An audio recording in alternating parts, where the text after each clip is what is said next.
Welcome to Super Simple Chats, Rest's very own podcast. We will be speaking to industry experts about all things super, trying to make it understandable and relatable for everyday Aussies. After all, it's one of the biggest assets you'll ever have. We're recording this podcast on Gadigal land. We pay our respects to elders past and present. Any advice you hear on this podcast is general in nature and doesn't take into account your financial situation, needs or objectives. Issued by Retail Employee Superannuation Pty Ltd. Before deciding to join or stay, consider the relevant PDS and TMD at rest.com.au/PDS. So it feels like there's a misconception around what retirement looks like for many people. Either people are thinking that they'll be travelling around either Australia or the world, or on the other hand, they'll be on the government age pension. The reality is it could be a combination of both, and there's anywhere in between that spectrum that members could land. And it's complicated. It's complicated to understand the different types of pension when you're preparing for what your income might be in retirement.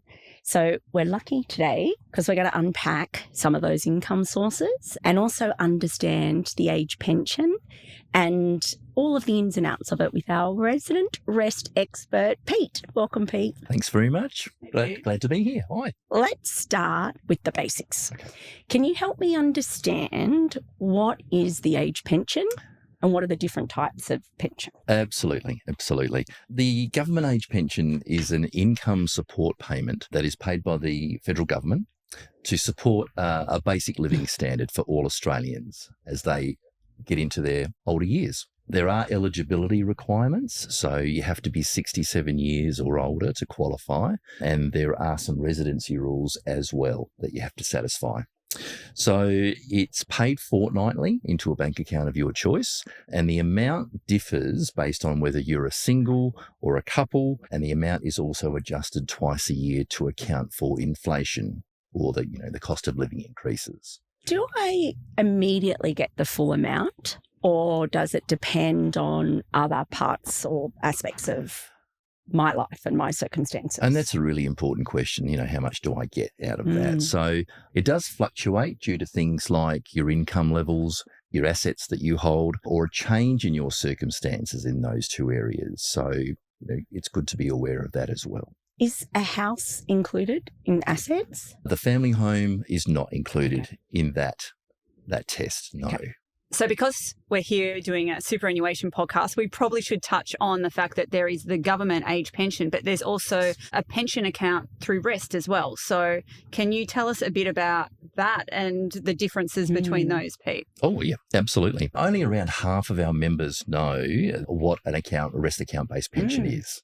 Okay, which is quite a bit. It's a different type of super account, if you like, which allows members to receive an income stream, so paid fortnightly or monthly or quarterly, however it suits them best. Generally, if you've retired, you can start a Rest account-based pension from 60 years onwards and start to receive an income stream from that Rest account-based pension, whereas the government age pension will only cut in if you're eligible at 67. You can probably see that Rest account-based pension is going to be probably one of the primary sources of income from 60 to 67. Yeah, interesting. And so it would be fair to say that Rest's pension account is what you use in retirement to draw down on, and as opposed to a super account, which is where you're adding money into. Yes, yeah. Well, we've all been adding to our super account for all of our careers, for most of our careers. For some of us who are a little bit older, probably for some of us who are younger watching today. Oh yeah, we're the younger ones. Exactly right, by a long way as well, isn't that right?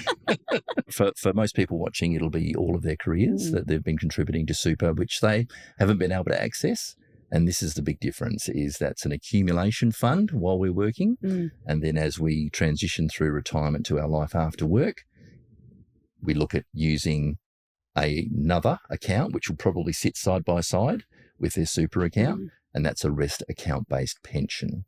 Yeah. So the terminology is really important. There's a lot of jargon in there. Yes. I'm really sorry for that, but that's what they're called. Yes. An income stream. You can is see why a it gets complicated. Absolutely. Yes, absolutely. This might be an obvious question, Pete, but when you say income and income stream, do I think about that like a salary I'm being paid now? Does it it sort of operates in the same way? It comes through on a fortnight or a month. That's the same principle of salary? Exactly the same. Okay. Yeah, that's a great question because it is no question's a silly question, and that's really important for all of us to understand. When we're trying to understand this whole super and pension thing, it's better to ask and know than not. But you're absolutely on the money. Yeah, it's just like a different type of salary. And we've actually done a session already on that, haven't we? We have. Yeah, exactly. So shameless plug, link in the show notes that you can see the previous sessions that we've done on that as well. Great. Kerry, our residential promoter. So see what I can do, Kate. It sort of follows on from my question before. In relation to the income component, how do payments work in the rest superannuation pension account and the government age pension? How do they work together? Okay, so generally people are going to start accessing a rest account-based pension and get payments paid into their bank account of choice. Yes. From whenever they start that, from age 60 onwards, or they might start it at 62 or 64. It's going to be different for everybody. And once they find out what they're eligible for under the government age pension, assuming it's more than $1, I'm sure it will be for many, that income will start coming through on a fortnightly basis. So then you're going to have two sources of income. There's going to be a payment coming from your rest account-based pension into a bank account of your choice, and there'll be income coming from a government age pension, maybe even into the same bank account. So you might have two revenue streams from 67 onwards. Okay. Working side by side. Working side by side, yeah. And it sounds like the government age, there's a really strict age limit when you can't access it before that age, but with your own rest pension account, there's some flexibility on when you can access that. Is that fair to say? Oh, there's still an eligibility for the rest account-based pension under the preservation rules that are in effect now under the Superannuation Act. It is 60 years of age onwards that you can access your super under a rest account-based pension. Okay. Lots of jargon once again, sorry viewers, but yeah, we have to call them the accounts, what they're called. Yeah. So I guess going further on to that eligibility thing, it's really good admin practice for everyone to sort of review their income and expenditure every 6 to 12 months, because once you qualify for your age pension at 67, your circumstances may change. Your income may increase or it may drop, and your assets may increase or they may drop, which will change your eligibility for the government age pension. So you don't want to miss out on any income, any benefits from our friends in the federal government. So it's good to review those things every 6 to 12 months just to make sure that you are getting exactly the benefits you're entitled to. I find that really interesting because it's not like just as soon as you hit 67, that's it. That's what you're on for the rest of it. You can keep assessing that, especially perhaps as your other assets decline or things like that. In that sense, exactly right. Yeah, exactly right, Kerry. So, sorry, I learned something new every day. Awesome. And look, there's another point there. Don't forget that once we all turn 65, we've got that access to our super unencumbered. Best to speak to someone who can give you a little bit of sound advice before you make any big decisions there. So 65, you might have some needs or wants that you want to finance, and after 65, you can do that with lump sum withdrawals. I think to your point earlier, though, Kerry, is that it doesn't just stop at 67, that there's all this active planning and adjusting and reviewing that still needs to take place post that age as well. Yeah. So that's really interesting. Yeah. Yeah, because we manage our finances all the way through, don't we? Yes. And it doesn't. You're quite right. It doesn't stop at 67. Yes. There's no longer well. That's all I'm going to get for the rest of my life. That's it. It's important to keep an eye on your whole financial situation, and keep discussing it with those people that can advise you, those trusted sources, whether that be in family, friends, or maybe your friendly rest financial advisor. So, Pete, are there tools or calculators or things like that can help? I am really glad you asked that question, Kerry. There just happens to be some tools and calculators on rest.com.au, our website at Rest. So if you look along the top of the website page, there's tools and advice. And if you go in there, there is the calculators page. So there is a range of calculators, budget calculator. There's a retirement calculator, which you can forecast what your balance might be at certain ages. So we really encourage everyone to just go in there and have a play. Okay, have a play with them and get to know how they work. If you really want to, put some fuzzy numbers in there. You don't have to put the exact numbers in that reflect your current financial situation if you're some way concerned about that. Pop them in there and just mess around with them. It's really a great way to get more information. It's also going to bring some more questions into your mind as to maybe some other things that you want to know.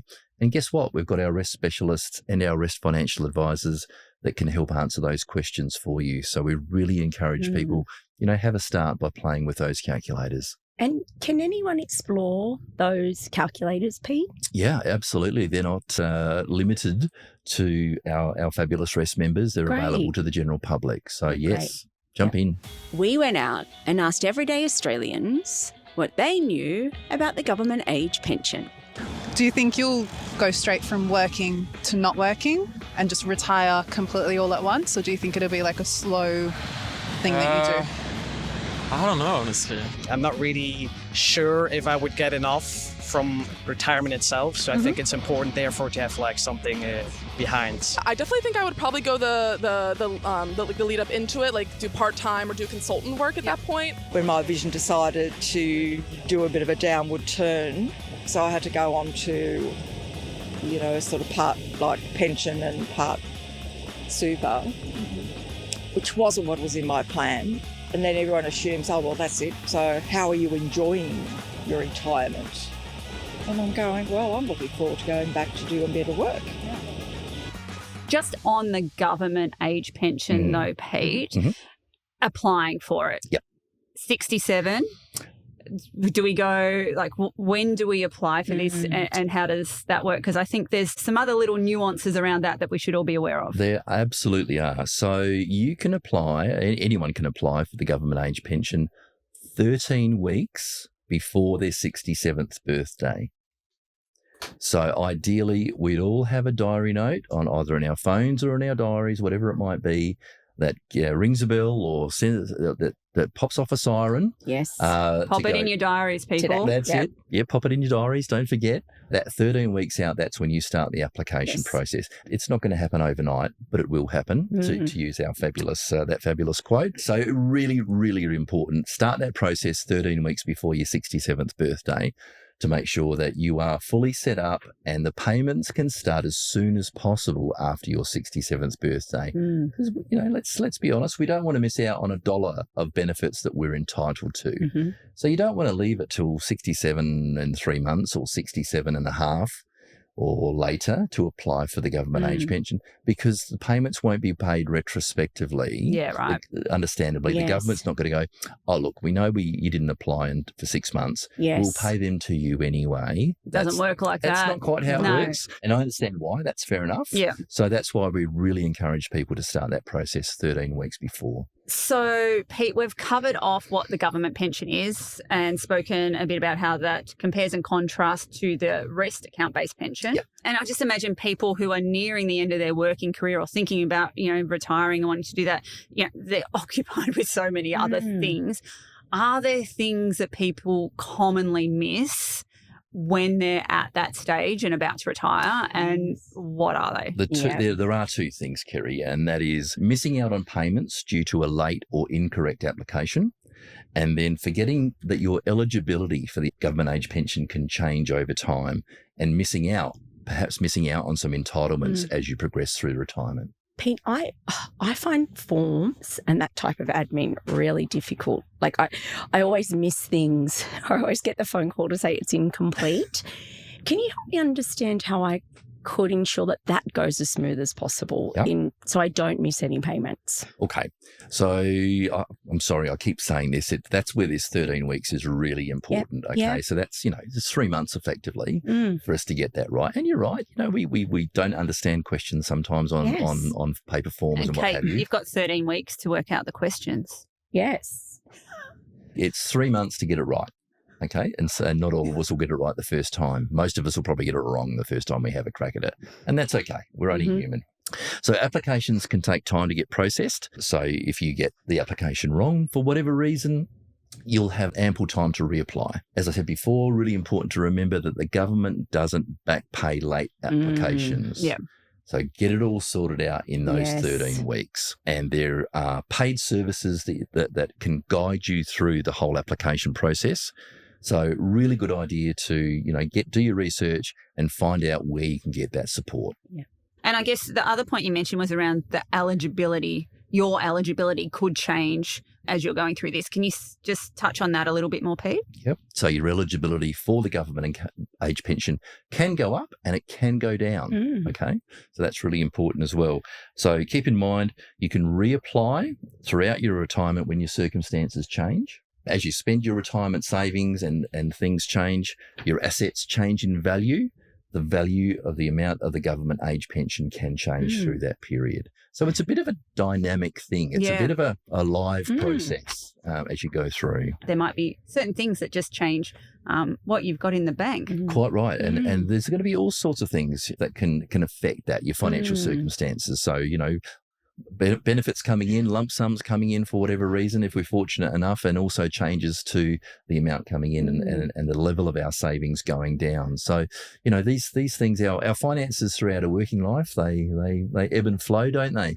And they change, so that they'll continue to do so, and that will all contribute to our eligibility for certain amounts under the government age pension. That's awesome. I hadn't really thought about those changes. That's really, really interesting. Thanks, Pete. Quite often, Pete, when our members call our wonderful advice team, some of the concerns have been centred around the government age pension, and in the context of cost of living and all of those pressures we're facing into, there's a lot of fear around, would I really struggle if I was on the government age pension only? Can you shed any light on that? It depends on a lot of things. Does the individual own their own home, or are they still paying it off, or are they renting perhaps? Are they single, or are they in a relationship? Are they a couple? And what's their lifestyle like? Are we, do we have a high lifestyle, perhaps a more medium or whatever lifestyle that might be? So it's really important to remember that the purpose of the government age pension is to be a financial safety net for older Australians in retirement. So it's designed to supplement their income in retirement. So in collaboration, I suppose, with their super. So it's not designed to be the sole income. It may be for some. So that's really important that everybody, as many people as possible at least, speak to a financial advisor and get some good advice for their own individual situation. It's never too late to ask for that help. And it's really something that everybody hopefully can access, especially our REST members with our fantastic advice team. And we'll put the details of our REST specialists in the show notes as well. So if you're wanting to know your first point of contact or where you might start, then you can go there as well. Yep. One of the other things that our members, when they call us and we're talking to them, often comes up is the government age pension always going to be there? Or, we have changing governments, there's changing policies. Like, there's a bit of nervousness around, will there always be a government pension? Yeah. What's your thoughts on that? We can't predict with 100% that the government age pension is going to be here forever. But it's really, really important for everyone to understand that the government age pension is one of the three pillars of the Australian retirement system. Okay, there's the government age pension as one, there's superannuation as the second, and there's our savings and assets as the third. And the government is very much understands how important the government age pension is as one of those three pillars, providing financial support to Australians, to older Australians in their retirement. Super hasn't always been compulsory to be paid by employers, has it? So there's going to be people out there who have different levels of superannuation balances. And so there's probably going to be, a need for governments to look to see and make sure that, members and Australians can, live in retirement based on what they've got in their savings and the other pillars that you mentioned to support them. So, but we are super lucky in this country to have compulsory super, but it hasn't always been there, which means not everyone will have the super and may need to rely on a government pension. Yeah. Quite right. We are very fortunate to have this system. And, there are times where there are concerns with an ageing population that in the future we may not have the revenue to adequately fund the government age pension. But what the government does is every few years it commissions a report called the Intergenerational Report, okay? And that seeks to do a forecast of the Australian economy 40 years in the future. All right. So it's amazing to think that far out, isn't it? I know, right? I mean, the brains to do that, just incredible. So the 2023 report shows that there is increasing super balances in the Australian superannuation system, and that reduces the reliance on the age pension over time. So from that, there is no intent to abolish this vital part of our system. Good. So I think should still be there by the time I retire. I think so. I think we can be. I think we can be comfortable in saying good. that. Yes. It's good to know that it's part of a 3-part system or the 3-part pillars. That's really comforting to know that it's just not one approach and that we can leverage other parts of the system to make sure we've got the retirement outcomes that we're after. Pete, we've covered a lot. And I really feel like it's given some clarity around the difference in government age pension and the rest account-based system. Agree. It's been great. But if you could summarise for our listeners, what are the 3 takeaways from today that you'd like or suggest for them to look at? All right. I would love our viewers today to get a really solid view of their finances. Doesn't matter how far out you are from this period of transitioning from your full-time work into retirement, get that really crystal clear picture of your finances. So all your incomings and all your outgoings now, and then start thinking about what that's going to look like into the future. So that's one. The second one is set the date. Yes, so important. 13 weeks before your 67th. And that might sound silly for some people that it's so far away. I'm only 40. I'm going to say 40. 39 and a half. Yeah, let's go with that. Is that right? Yep. Okay. Yep. But set that date because it is really one you don't want to miss. You want to make sure that, you tick that little box. Well, especially if you don't get the back payment. Don't you get paid back? Yeah. And that could be thousands. Yeah. If your entitlement ends up being, $800 a fortnight or whatever that number is. Yes. If that lasts for 3 months, that's a lot of money that you haven't received. Yes. And I'm sure we'd all like that in our pockets. Yes. Yeah. So set that date, 13 weeks before your 67th birthday. And then the final one and the big one is please look to seek advice. Speak to our REST specialists, speak to our REST financial advisors and get all the tips and tricks and the benefits of their wisdom and their training, and which they all have to go through, but also to avoid the potholes as well. We don't want to end up walking along our financial pathway and step in a pothole, a financial pothole, if you like, and twist our ankle, if you think about that in a financial sense. So I like it. They can be very, very, very helpful.